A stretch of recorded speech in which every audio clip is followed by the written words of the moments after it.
And this week we have a very special letter because we have Tutska here from the Lotus Centre going to read us her letter.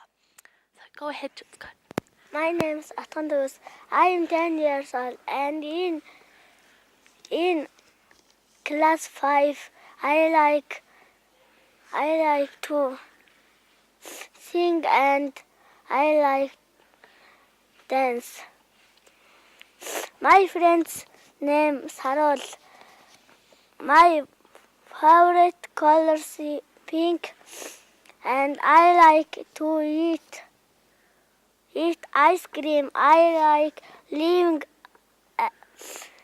at Lotus because when I was a baby, I had frostbite and the people here took good care of me.